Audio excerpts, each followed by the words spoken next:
Broadcast is now starting. All attendees are in listen-only mode.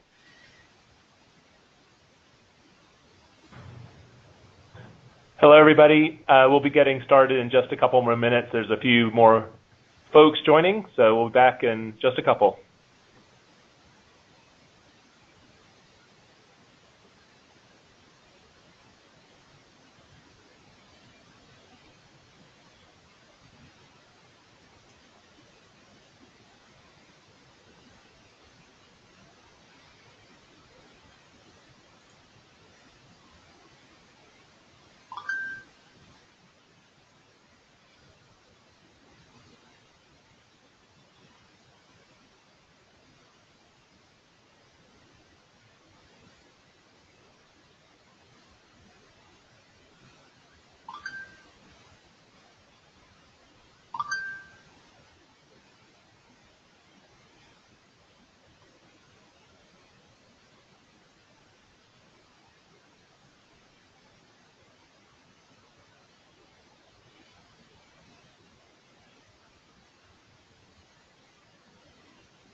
Hello, everyone. I'm Angus Robertson, Chief Marketing Officer here at Axion, and welcome to MSP Ignition episode number 19. Today, our topic is developing an evolved marketing strategy. And as we go through the presentation, please feel free to ask questions throughout. There's no need to wait until the end, and we'll answer those questions as they come through. With that, I'll hand things over to Tom to make the intros. Thank you, Angus. Really excited about today. This is our first webinar we've done at over a year mark in the MSP Ignition program. Feel it's been successful. We're 19th today, and I'm joined by some really special guests. Just to tell you about myself, though, I came on board a little over a year ago with the mission of helping the marketing team to produce MSP Ignition and kind of give back to the MSP community, not only our partners, but anyone who wants to jump on and get some information about how to build and grow your MSP. I did own an MSP for 15 years back east, and I sold it successfully 4 years ago. Came back into IT because I just love it. And so I'm here today, and I'll first introduce Angus Robertson. He is the Chief Marketing Officer here at Axion. Thank you, Tom. So I've been in some kind of marketing role in high-tech B2B software or hardware for more than 20 years. I'm passionate about product and solutions, so generally my focus has very much been around the market product fit. And I've been at Axion now here helping focus on our business availability suite, and excited to be here. And next we have JP Rowe of Your Sales Energy. Hi, everybody. I've been in marketing for about 15 years. I began my career freelancing as a copywriter while I was in college. And while I was in college, I specialized in marketing, web design, and video production. For about the last 3 years, I've been working exclusively in the MSP and technology sector. Thank you, JP. And we have Jamie Williams, JP's business partner at Your Sales Energy. Well, good afternoon. My name's Jamie Williams. I'm one of the creative directors here at Your Sales Energy. I've been in the managed services space, since the mid-2000s. I've been in the sales and marketing role, working and selling and marketing for MSPs for a very long time, and it's great to be here, and thanks for having us. And thank you all. At this point, I'm going to hand it back to Angus. Thank you, Tom. Before we dive in, just a little bit of background on Axion. So our vision is very much about protect everything within the realm of business availability, and our business availability suite comprises of 5 solutions: business continuity, which includes our Replit and VRC product lines; cloud-enabled file services, which allows you to move on-prem file servers into the cloud; and also VMware Cloud Replication. This is our Fusion product, and also Office 365 protection. This is Cloud Finder to ensure that all your online or cloud Office 365 data is protected and backed up, just in case there's any issue or hacks. And of course, this is all backed by our Axion cloud. So let's go ahead and dive in. First off, we have a question for the audience, just to make sure everybody's awake. And we've got a couple more questions throughout the presentation. But as we wait for those answers to come in, Tom, you successfully sold your managed service provider, and in terms of getting you to that point where you were able to sell your MSP, how much a focus did you have on marketing, and how important was marketing to getting you there? You know, Angus, this is something that I think about a lot now, working in this job in a marketing role, and I didn't have a big focus on marketing. And I look back at it now, and I mean, I think I left at the right time business-wise. I just wanted to do something else. But I look at it, and if I had spent a couple years really focusing on the marketing aspect, really had a kick-ass website, really been contributing online, you know, blogging, videos, whatever else I could do, things we're talking about today, I probably could have sold that business for a lot more. And I think it really needs to be an emphasis if you want to grow your MSP, and especially if you want to monetize that later on in the sale. Great, thank you, Tom. So I think the audience agrees with you. We have 86% of folks saying, yes, marketing is important, and then we have about 14% who are saying not sure. So hopefully we'll be able to provide some value and insight to those folks and showing how marketing can help you grow your MSP. So JP likes quotes, so we have one in here. Do or do not, there is no try, by our very own Master Yoda. So to me, this speaks about marketing execution or execution in general. JP, when you think about marketing, commitment to marketing, and this quote, what ideas does that bring to mind? First off, I have to thank Tom for that quote. That actually was perfect. Great segue into the topic. Because when you decide to take your marketing seriously, it is a commitment.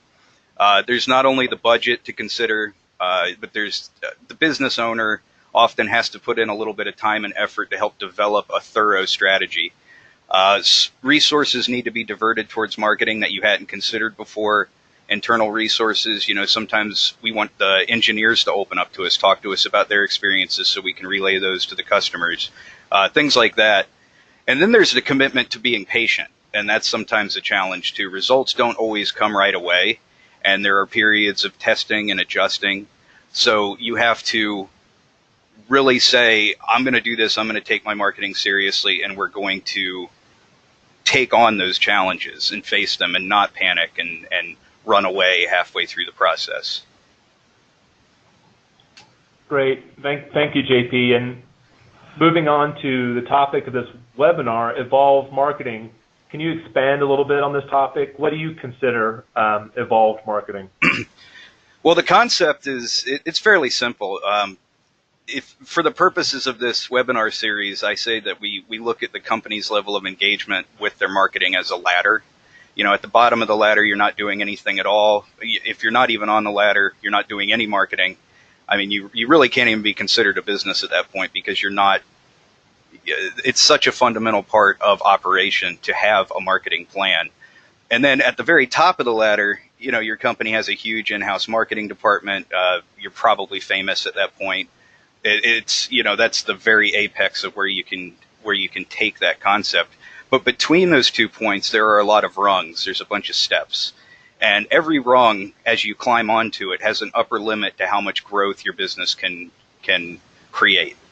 So, for instance, if you're on a rung where you're using templated emails, a template website, syndicated blog posts, that'll only allow you to get to X level of growth. You're going to hit a plateau, and you won't be able to expand very easily or at all until you evolve your marketing to the next step, get up to the next rung, break through the plateau, and reach a wider audience, a more targeted audience, or just a different part of the market. Perfect. Thanks, JP. So now that we know a little bit more about the topic, Tom, why don't you dive in and tell us about some of the key points we're going to be covering? Yeah, and some of these things are a lot of that we discussed on the phone, JP and Jamie and I, and I'm bringing from my years on MSP. And my big thing is, if you're going to develop an evolved marketing strategy, first you need to know your business. You need to be deep in it. You need to know where that money's going. You need to know where the spend is going right now for the various aspects of your business, your people, your marketing, your sales efforts.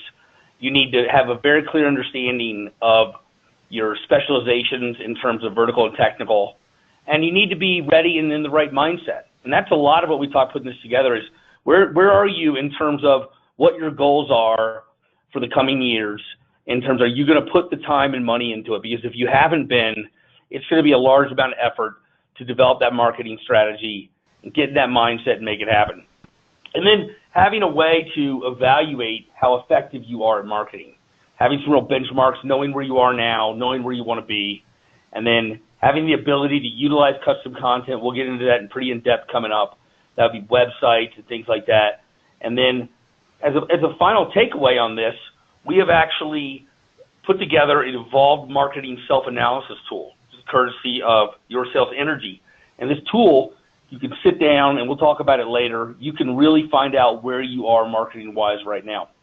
I'd just like to point out to everyone as we really get going to this webinar, if you have a question, please post it, and we will answer it either on here or we'll answer it on the messages board. Thank you.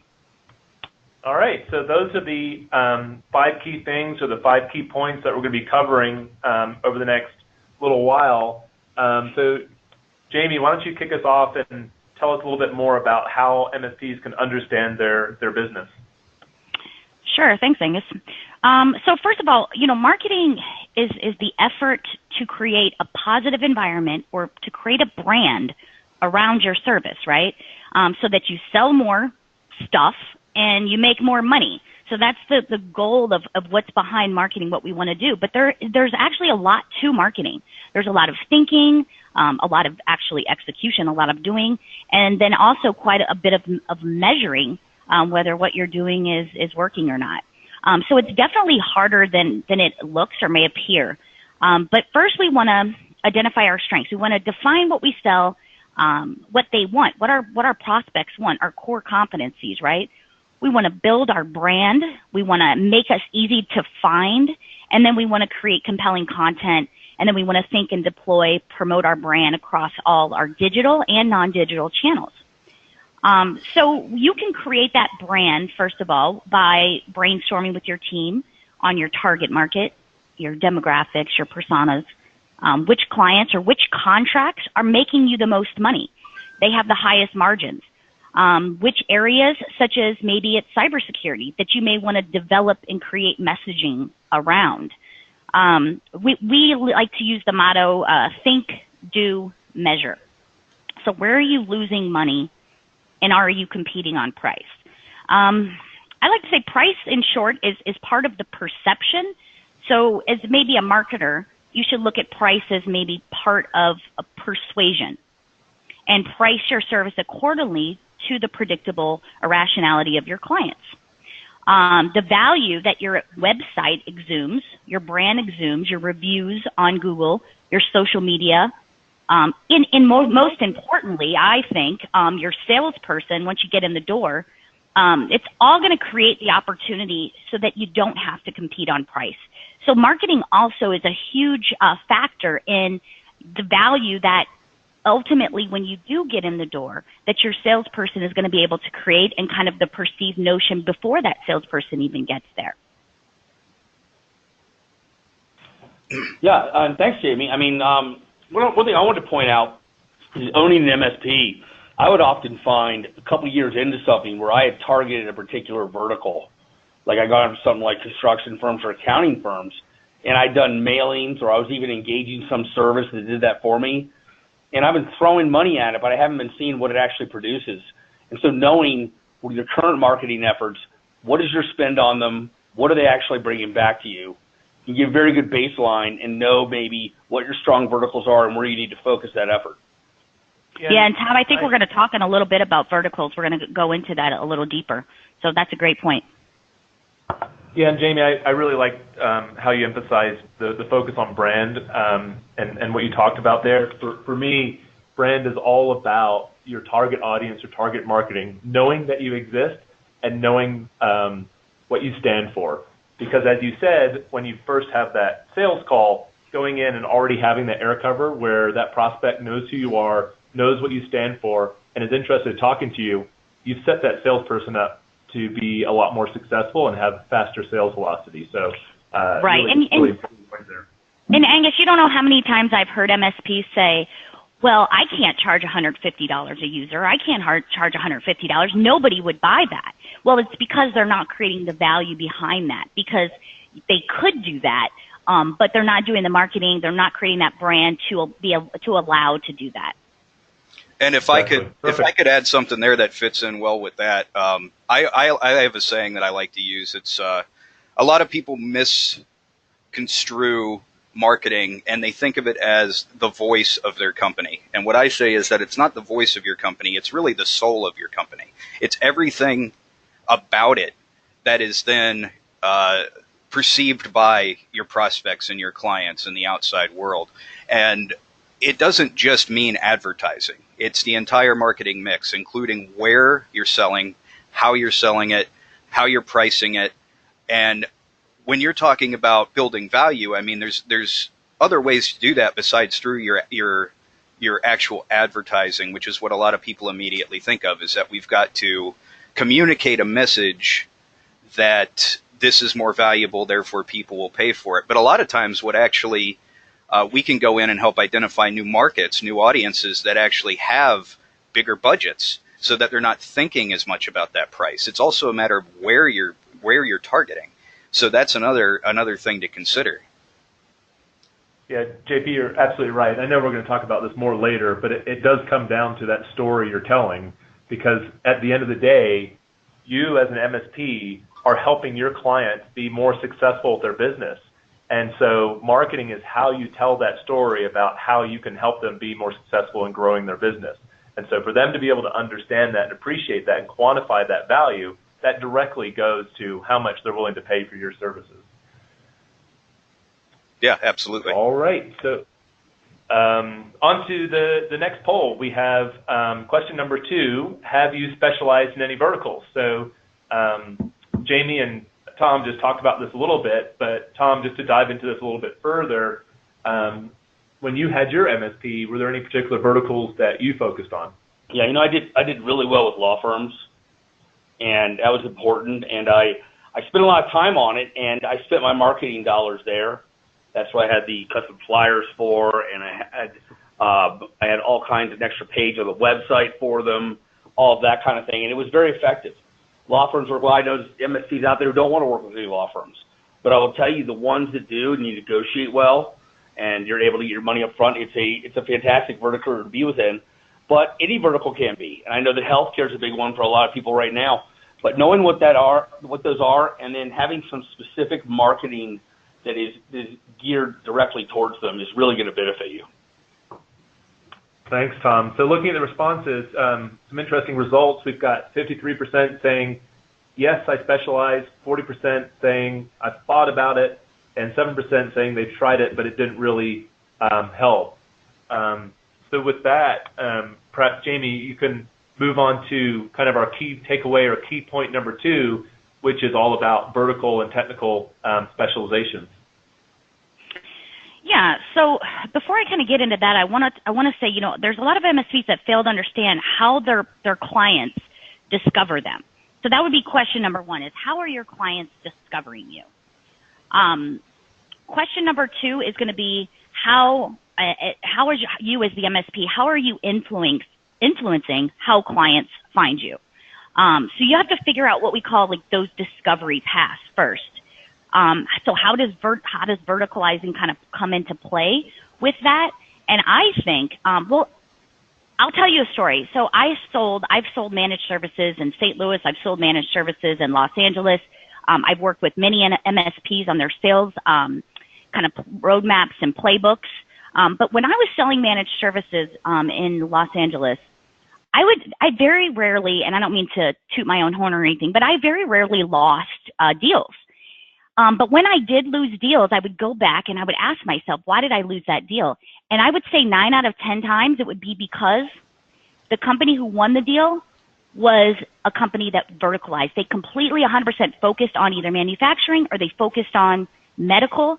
And those particular clients who were great prospects, they understood technology, they were willing to spend money, they went with the IT company that specialized. So I will say that I can say firsthand that that's a true story. But also when you verticalize, you can target them by knowing where they are. So going to trade shows, different events that you know that are going to be at. You can also target your messaging and your social media, your website, and build your brand to focus and create content based around that vertical. Thank you, Jamie.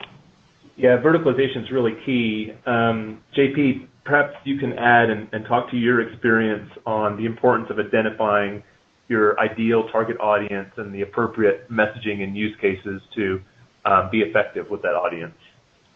Well, one thing that I noticed from experience is several of my clients over the years, they've already been specializing and they just didn't know it yet, and they needed to leverage that in their growth strategy. So what I mean by that is that, you know, they may have had a big client that was a law firm. In one case, it was actually the owner of the MSP was really good friends with the partner at this law firm that was his biggest client. And he told me, after a lot of digging and conversations and strategizing, he told me, you know, my friend, the lawyer, told me the other day that he really liked this part of what we're providing him, and he really liked that we do this, and he really liked, you know, this aspect of our service. And I, you know, my head about spun around, and I said, well, this is the exact thing that we need to know. We need to take that, package that information, and send it right to other lawyers because it's speaking to their needs and their wants directly. So if you already have that kind of a relationship, if you know you're doing something that a specific vertical really, really appreciates, then that's marketing material right there. That's your gateway to start targeting that vertical and speaking. And that's what it's all about. It's about speaking to them directly, letting them know that you know them, that you know what they want, what they need. They're not going to have to tell you. You know what they want before they even know it, and you're there to provide it. And so verticalization allows you to do that exactly. And I mean, it's the same for any industry. It's just think about it from a different perspective. If you're an MSP looking for a marketing company, would you rather go to one that specializes in MSPs, or would you rather go to one that does everything? There's a better chance you're going to feel more comfortable with one that knows your industry and knows your needs. And it's the same for someone looking for an IT provider.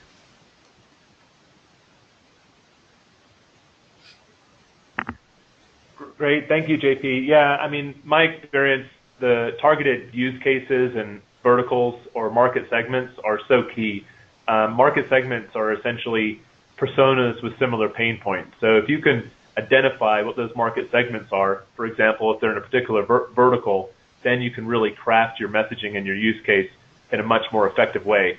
There's a book called How to Bag an Elephant, where this guy built his whole business just around selling to one client, and he built a $200 million business that way.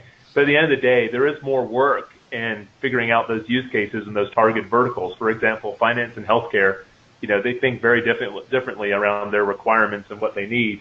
But if you get it right, your sales velocity can be, and your differentiation can be that much greater. Sales velocity is, I think, a great way of measuring marketing effectiveness. It's really looking at the number of opportunities you create, your win rate, your average sales price, divided by your sales cycle. So now that we've talked about the verticalization side, as we move on to the third area to consider, key area to consider for developing an involved marketing strategy, JP, can you tell us a little bit about how you can look at your marketing mindset and make sure you can appraise that effectively? Well, Angus, since you're a CMO, I'm really curious to see what comes to mind first when you think of that statement, that marketing mindset statement. I mean, it's interesting because you've got, I mean, in the world of marketing, you've got different marketing leaders that have very different ways of thinking about things. For me, it always starts with understanding, you know, what is your market and what is your product or your service, and where do you have the most differentiated value. So if you're, from a market standpoint, you can look at, this is geography I'm serving, this is the type of company I'm serving, this is the vertical I'm serving, this is the type of person I'm talking to, and then based on the service or the solution that I have or the product that I have, where can I provide the most value to that company, and where do I have the most differentiation based on the competitors that also serve that market. So getting onto that differentiated value and just really understanding those one or two areas where you have a lot of differentiated value and you can quantify that, that's so important. And once you've got that sorted out, that's how you build your story from my standpoint. And then from there, you know, build your, you know, pipeline generation engine so that you can, through digital, through sales, through your campaigns, really execute efficiently and really tell that story consistently. And then finally, as you talked about earlier, kind of the agile test and iterate process where you can see what's working, what's not working, and make sure to improve the areas, you know, where you're working to make more money, or mitigate the areas where they're not working, or make some changes. So those are kind of the three things I think about. Oh yeah, excellent. Yeah, for sure. And I think when I talk about a marketing mindset, everything that you just covered fits in perfectly. To boil it down into something a little bit simpler, I think, and more broad, I look at it as, first of all, and it's third on the list here, but you really need to understand the value of marketing. And a lot of business owners, they struggle with that because it's difficult to see. I mean, of course, with the technology we have now, it's a lot easier to deliver these reports and things that show you the value of the marketing. But when it comes to things like branding and, you know, should I pay several $1,000s for a new website when the one I have works? You know, it's the little considerations that all add up. It's the mindset of knowing how important it actually is, first of all, because until you recognize the value of marketing and how it's going to impact your growth, all of these decisions are going to be a struggle. And, you know, early in my career, I worked with a lot of startups, a lot of small businesses, and I saw a trend very early on that the ones that survived are the ones that marketed, and they marketed well, and they usually spent a decent amount of money on it. The ones that failed, and I've seen a lot of businesses fail, the most common factor was that they didn't take their marketing seriously. They believed that, you know, if you build a better mousetrap, the world's going to beat a path to your door. They don't need, it's so good, the product is so good, what I'm doing is so good, I don't need to go out there and advertise it. And that just doesn't work, especially nowadays. And so first getting past that hurdle, realizing how essential it is. And I know that there was a small percentage of the poll there that was still questioning whether or not marketing is something they need to focus on in the coming year. Absolutely. It's the foundation of your business. It really is. I mean, especially in MSP, when you think about it, you're a sales organization. You're out there to drive growth through sales primarily. If you're not marketing and driving traffic into your sales engine, then there's no potential for growth. It all comes from this effort. And so the mindset is first understanding that, pursuing that, and then also allowing yourself to kind of let go a little bit, get creative with the marketing, allow your business to differentiate itself, because a lot of times we do run into that as well. A lot of business owners, a lot of MSP owners, they are very self-conscious about getting creative with their marketing. They want to look professional. They don't want to get too crazy with it. But at the same time, there's thousands of MSPs that are all trying to look professional, and they're not standing out. And they're following the templates. They're following the same drumbeat, and that's when you get into that horrible, horrible thing of competing on price that we never ever want anybody to have to do, because that at that point the only thing you can do to stand out is try to haggle on price. So overall, I think the mindset is just realizing the importance of it and throwing yourself into it fully. Great. Thank you, JP. Yeah, I think, showing the value around marketing is a constant struggle, even with the new tech and data and reporting that we can do. So it's an ongoing journey for sure. So we've made it to our next quote by the author, Seth Godin, who I think every marketing leader knows well. And here he talks about stories again. So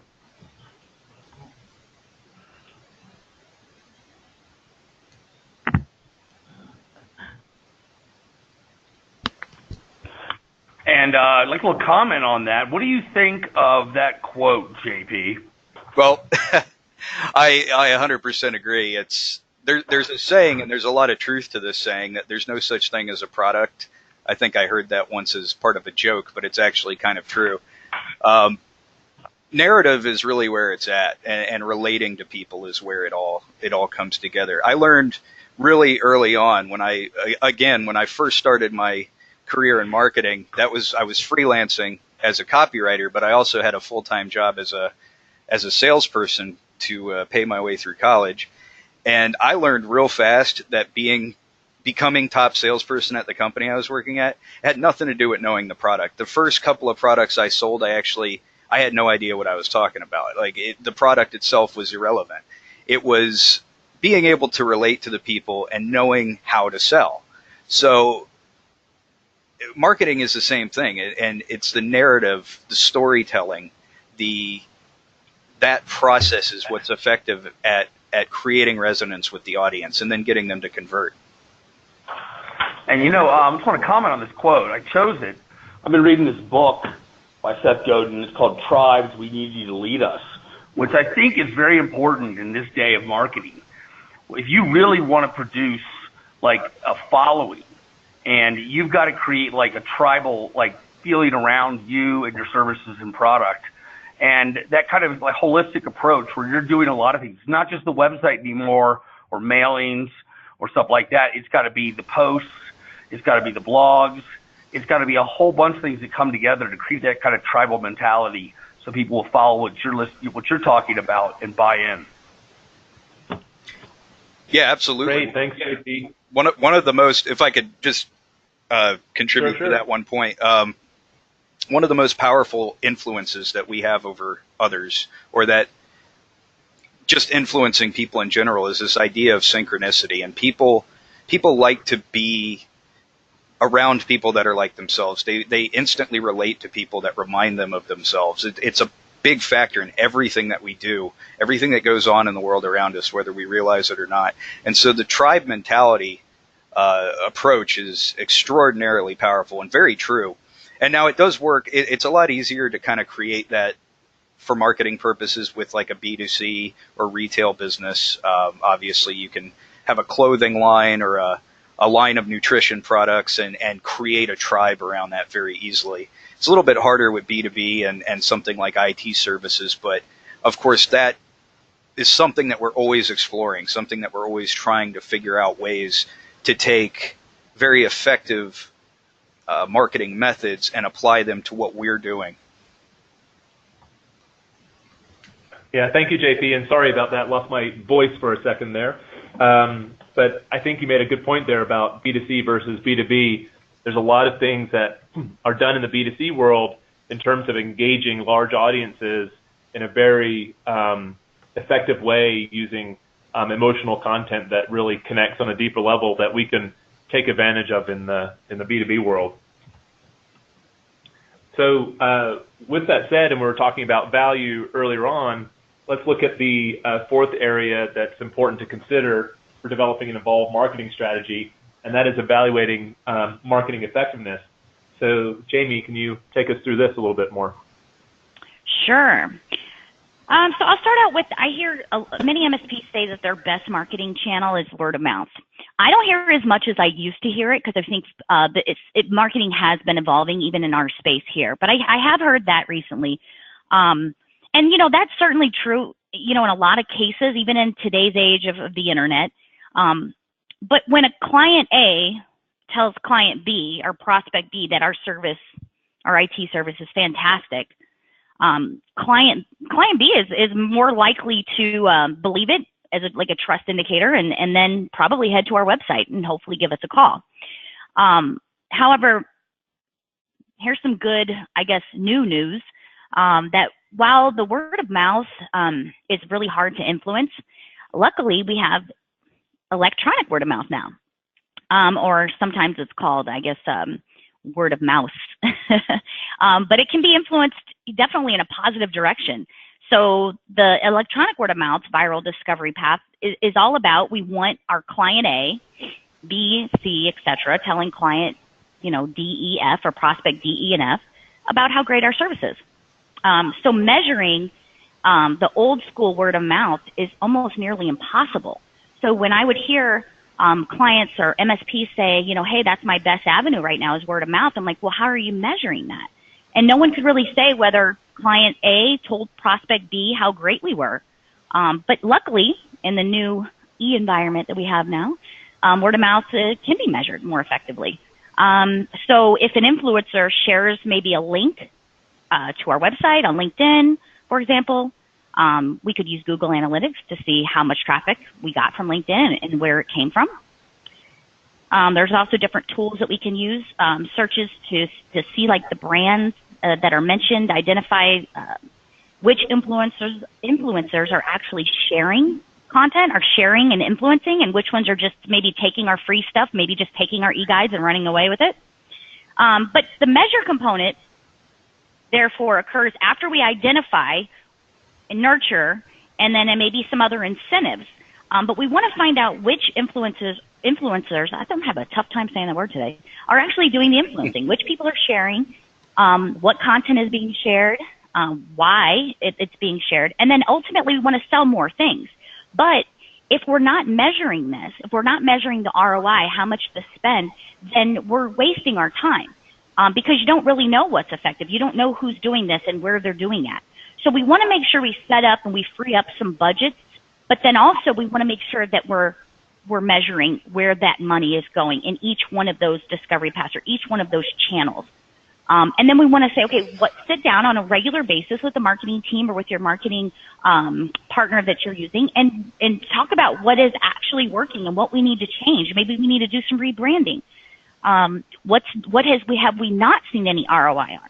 But like JP mentioned in the beginning, it doesn't happen overnight. Marketing does take some time, which is why we see a lot of MSPs kind of falling off, because after a month or two, if they haven't gotten a really good prospect from some of the efforts, it's hard to continue to throw that budget at it.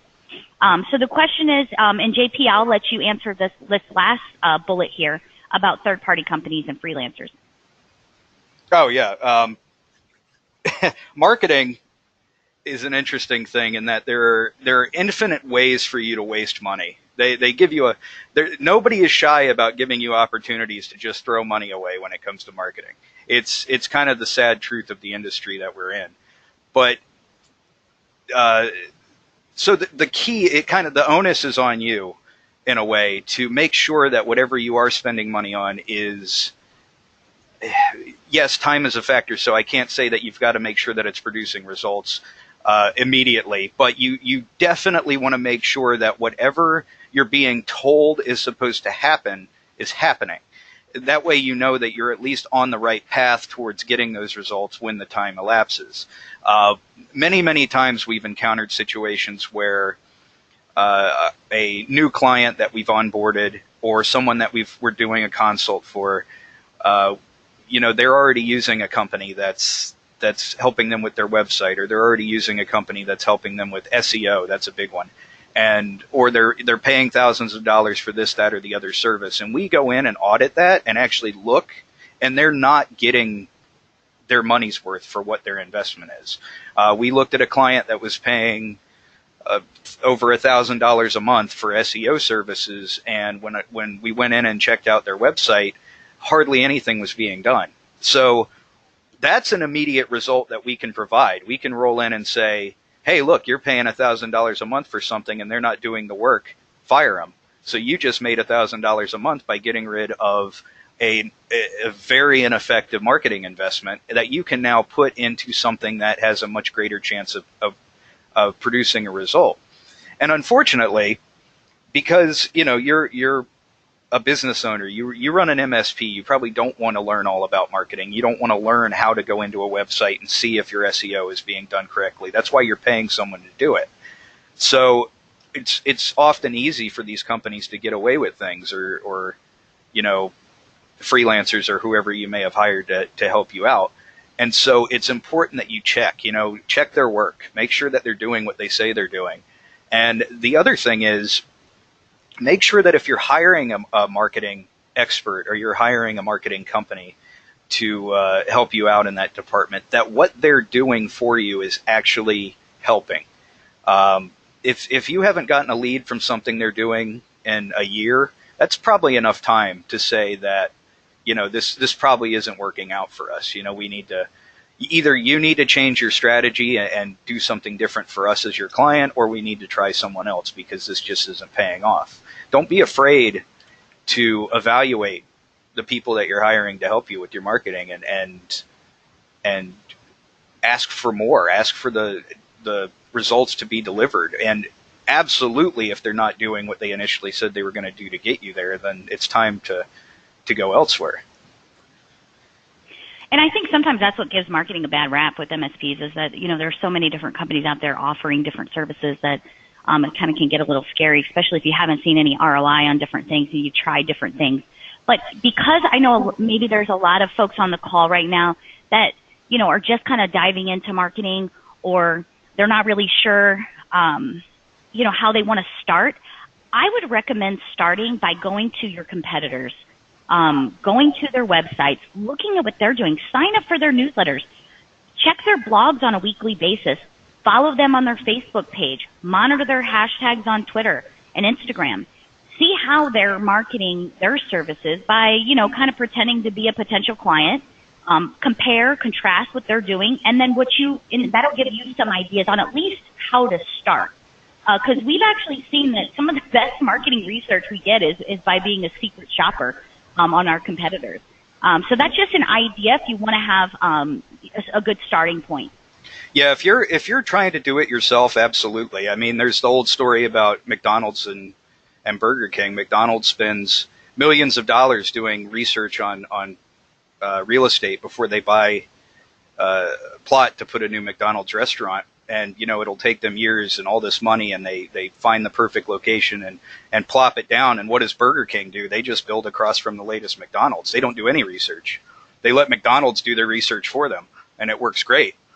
So that's something that you can do if you're really trying to tackle all your marketing on your own. It's one of the best resources you have, absolutely. But I would also add that doing that is going to get you competitive, possibly. It's going to at least let you keep up with who you're trying to beat in the market. But the key to that evolving of the marketing, of stepping a level higher, is going to be see what your competitors are doing and then do better.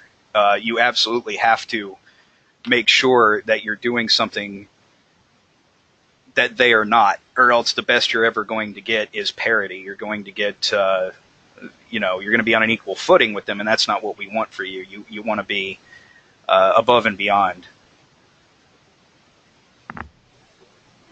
Thank you, JP and Jamie. Yeah, I think accountability is really key, really critical. So our CRO holds me accountable for the pipeline that we generate week in and week out. So this world, everything can be measured now. All right, so we're on to our last poll here. Question number 3, how well does your website represent your business? And JP, when you look at the world of digital that Jamie talked about earlier, why is having a good website or an up-to-date, relevant website important?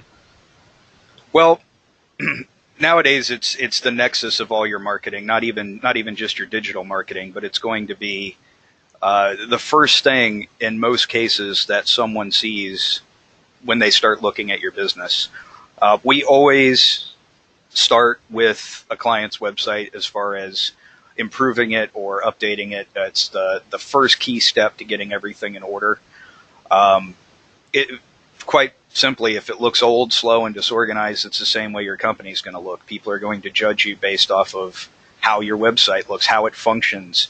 If you've got broken links, if you've got technical issues on your website, then it's not going to look good for an IT company to have these things, and yet we find that all the time. And it should be purpose-built. A lot of the websites that we see, they're either based off of very old template plans for generating conversions, so they're the same as hundreds and hundreds of other MSP websites that are out there because they've all followed that same plan, or they're just not built to really convert and gather leads. They don't have any system in place to do that. And there's a lot of opportunities that MSPs are missing out on right on their own website, frankly. Yeah, JP, I'd like to say I'm really happy that 63% of the respondents say their website looks great. I got to tell you, I have an opportunity in this job to look at a lot of websites of MSPs, and I often see ones that have not been updated for a year or more. I see ones that do not have current offerings, or their news they have on there doesn't have anything updated for within a year or more, once again, or a lot of them just look like they're 1997 front page. And I'm like, what's going on with this? So I would say, guys, you really out there, you really need to look at your website. Maybe even, I think the best thing is have someone else look at it. Doesn't have to be a marketing person, but have someone else, maybe in another field, or someone you trust, someone who's a business person or works in marketing or anything, and ask them, because I don't think often we're our own best judges of the content that we created and put up. Yeah, and almost every prospect that you're going to work with is going to check out your website, so it's really important that your website reflects the story and the pitch that you're telling them, when you're meeting with them face to face or over a phone call. So to have that consistency is really key. You can also use data to see how effective your website is. So based on how big your business is, you can expect, a certain number of thousand of visits every month, and you can also expect a certain level of engagement with your website. If you have a very high bounce rate, you know that people are coming to your website and they're just going somewhere else. And also, how high are your conversions? In terms of the when you tell the story, when you have your call to actions, are people providing their information and giving their information and converting those forms? So there's ways to look at that that data as well, which is really, really critical too. Okay, so we have another quote here. If you build it, you may still need Google AdWords. So, Tom, maybe you can talk a little bit about this quote and why you put it in here. I just remember doing marketing efforts like the website and flyers, mailing, postcards, whatever I was doing at the time. And I would just do these things, and they were often one-off marketing activities, not done any kind of campaign, or didn't have any real marketing push behind them. I think the point is that if you're going to build this stuff and you're going to do blog posts, you're going to do any kind of content, you need to then spend the money to push it out there too and make sure people see it. Yeah, absolutely. And the point about Google AdWords is pretty important too. I mean, when you look at the research from folks like Forrester and CEB, which is now bought by Gartner, they say that about 60% of the sales cycle is already done before a prospect actually meets with somebody face to face. And we know this from our own B2C experiences with Amazon. We're looking at all the reviews and doing our own research before we actually click and buy. So it's the same in the B2B world. Those prospects are doing their searching. If they have a need, they're looking at the different solutions and the different companies that offer those solutions and making those choices. So once you know kind of your target market and the differentiated value you provide to that market, it's important that that information is both represented on your website and that you have the right AdWords that you're ranking for and the other websites linking back to you, so you have that credibility. To Tom's point, you have to get that word out there. And always remember that the value of pay-per-click ads is in targeting. It's you never want to cast a wide net with that, or it's a very quick way to lose a lot of money. So if you're investing in pay-per-click advertising, then you want to make sure that you are getting a very narrow focus on who you're reaching, tailoring the message to them specifically, and sending them directly to an offer that's built for their pain points, or else you're really not going to get a good ROI. Absolutely. All right, with that, we're on to our last key thing to consider for developing an evolved marketing strategy, which is the utilization of custom content. So, Jamie, can you talk a little bit more about template and content versus custom content? Yeah, I want to talk on this slide. I want to talk about what type of content is most likely to achieve your marketing goals, because that can either be custom content, or depending on different aspects, it could be, your syndicated. So I just want to talk first about content, and how do different pieces of content, such as email blasts, maybe some videos, how do they work together along the sales funnel? So your content production plan, I know we all have one, right? It should outline the content that we need to produce, who's going to produce that content, where and when they're going to produce it, and then its role in the persuasive process. And then secondly, we want to drill down to those individual pieces of content. Maybe those are things like photos, blog posts, videos, maybe signage. And then don't forget about any scripts that your telemarketers or your cold callers or your sales staff has. And then we want to organize each piece of that content. What will our blog post headlines be? What is the purpose? What will the textual elements of it say? Will it have embedded videos or photos? And then we begin to produce that content for our marketing efforts. And then we start to find ways to measure its effectiveness. So for example, your video content needs to favor visuals and emotions. The written word can convey complex, rational ideas. And then our photos have to be instantly understandable, and so forth and so on. So with that said, I would ask you, take a look at your current content, whether it be custom or some kind of syndicated content. What is it doing for your brand? And is it moving the prospect along through your sales funnel? Because, any content produced for marketing has to be content with a purpose. If it's not encouraging prospects to move down the sales funnel towards their, the next action you want them to take, such as clicking on your website, then it's not working, right? So take an email, let's just say the last email blast that you sent out, a marketing email, out to your email list, for instance. Look and see, was it opened? If it was open, was it read? Did they skim it, or did they actually really read it? If it's read, did they take the next action? We always have a call to action in those, right? And then we want to measure the component of the content marketing and to analyze our total content marketing strategy, as well as those individual pieces of content, and then really determine our ROI. But we should definitely be analyzing each piece of content, no matter if it's custom content or if it's syndicated content that we're getting from, a company that designs content for a whole bunch of MSPs.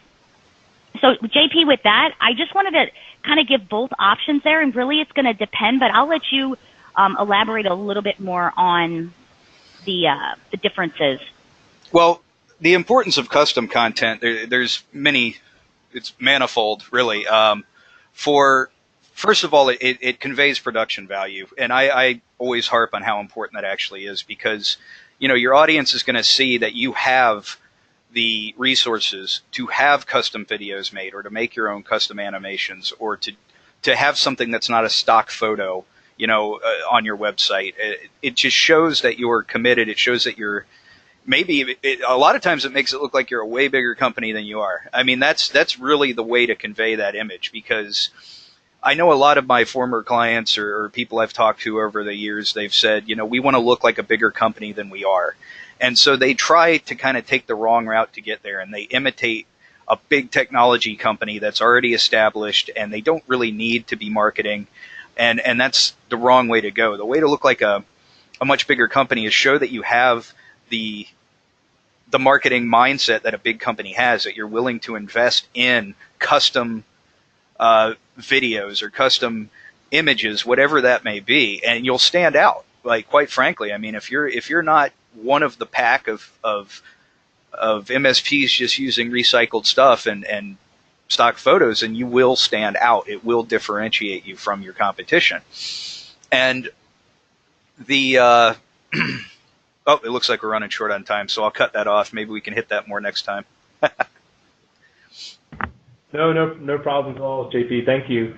So in kind of summarizing, now that we're close to the top of the hour, those key areas for consideration, Jamie, maybe you can take us through what we just went through, and JP, you can round things out by talking about the overall strategy. Sure. So I guess our checklist, kind of a takeaways from today, we want to definitely make sure you update your website. That's the first impression a prospect's going to get. Maybe some short videos. Short videos right now are super popular to post on your websites. Just keeping it updated, first of all. Make sure your blog posts you're doing something at least minimally once a month. We want to keep your social media up to date. There's a bunch of different tools that you can use to automate that. We want to, again, I talked about blogging. We want to make sure that, always sending a client that you're currently working with, or even to prospects, like an end of a year offer. That's always a good idea, especially right now during the holidays. And then we just want to put together your marketing plan for 2019. Start off the year with a nice bang, and get it rolling so that Q1 you're getting those new opportunities rolling in. Yeah. So there were a couple of questions here. Let me see if I can grab them here. Outsource marketing services. Someone asked, do you know what outsource marketing services that specialize in our space that we could check into using? Yes. We know several. We're very familiar with most of the big players. And what was the other question? Yeah, if you want to contact us, we'll be glad to talk to you about that in depth. We can tell you, because there is a specific type of MSP client that we generally work with, and if you're not within that realm, then we can recommend good companies that would be perfect for you to use. And I'm not seeing the other question fully. What's on demand? Oh, there we go. Oh, okay, that's part of another question. So,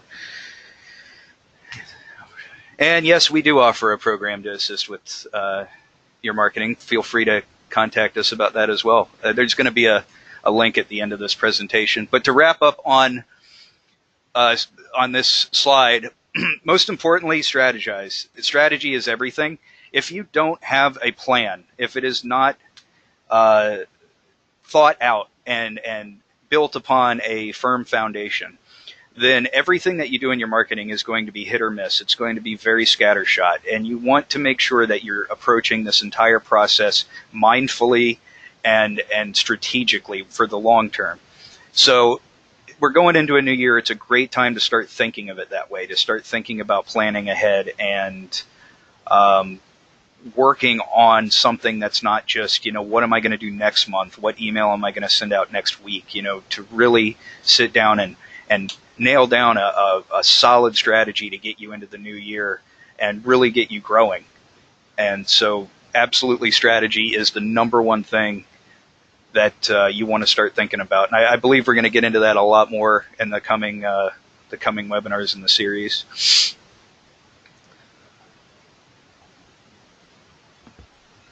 Great, thank you, JP. So, Jamie, I think this last quote is yours.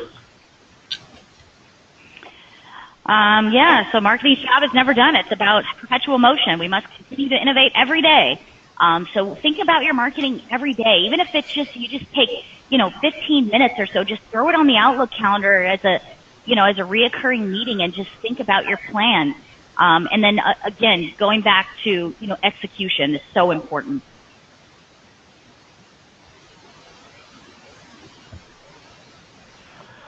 Okay, and next we're going to finish up here. We have a takeaway. I mentioned it earlier, and JP and Jamie have been nice enough to put this together for us and the MSP Ignition attendees. And this is going to be Evolve Marketing Self-Analysis Tool. And all I would say to you guys is I would take something like this and set aside a few hours one morning and get together the people that make marketing decisions or MSP and take an attempt at answering the questions in here and kind of figuring out where you are. And I'm going to hand it off to JP, and he has kind of an offer for you involving this and some other marketing services at Your Sales Energy. Yeah, so one of our biggest challenges when it comes to trying to convey this evolved marketing concept is that it's very difficult to put into a checklist. It's very hard to make it simple, because simple is what you do when you're on those lower rungs. It's all very mechanical. But as you want to evolve to these higher levels, there's a lot of discussion. There's a lot of collaboration between, us and you. And so this tool for download, it's really just kind of an intro with some questions that you can ask yourself about how you're marketing now, the way that you think about your marketing, just to brainstorm, kind of spark your own thoughts about how you're going to approach things going into the new year. Typically, we're going to sit down with a potential client and talk, for an hour right initially to just start the discovery process, and then it'll take several phone calls, a lot of back and forth and brainstorming to really put together these bespoke custom marketing strategies. It's not something you can do in one session. It's an ongoing and very deep, detailed process.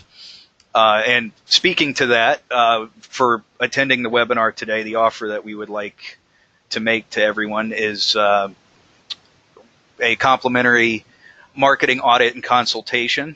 If you go to that link, there's a little form there that you can fill out. It'll come right to us. Those of you that asked about our services, if we offer these services, yes, we do. Feel free to either email us directly, or you can fill out this form by following that link, and we'd love to talk to you.